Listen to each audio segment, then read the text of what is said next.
What year of Ford F250? 2001. 2001 Ford F250. We just got through loosening all these bolts. Of course, we've already removed the ring gear. Go ahead and take that off. We'll take the carrier apart and show the limited slip clutches. Okay, so there's that piece. And the first one is dished. Okay, spring-loaded dish shape. And then a flat steel. And from there on, it's a friction disc, a steel disc, another friction disc, etc. The whole way down. Friction steel, friction steel. And the steel are splined. And the steels are splined to the hub. That's right. And the frictions are splined to the carrier. Okay.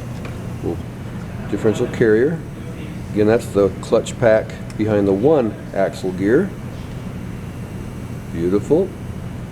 And this has 3 pinion gears. They all stay together. Pretty nice and simple.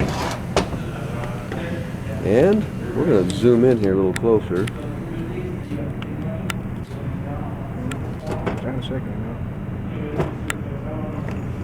And here's the other side axle gear.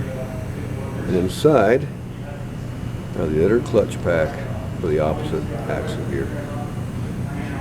And at the very bottom is the dished or cone shaped steel. It's the same arrangement.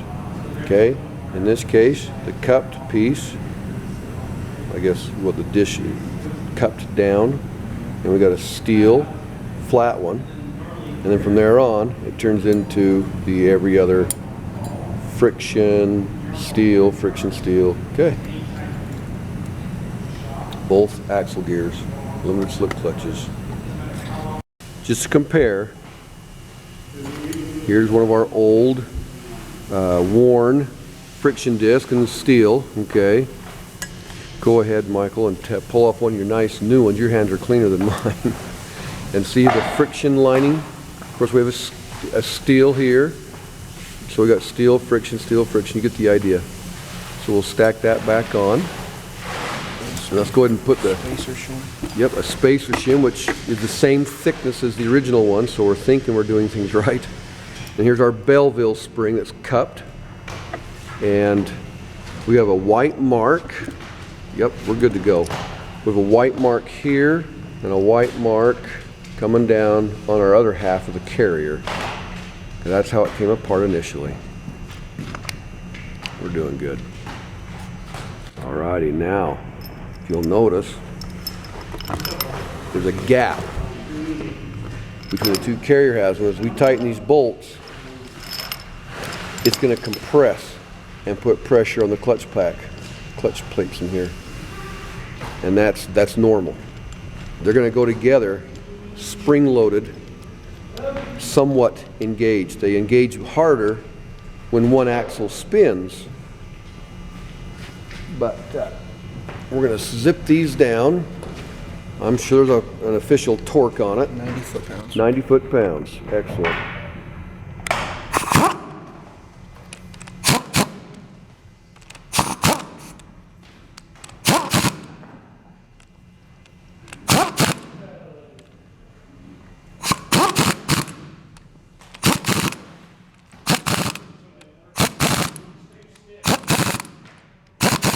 Okay, and I won't actually film the torquing of it, but nonetheless you can see we got new carrier bearings, we got new clutch discs in here for the limited slip.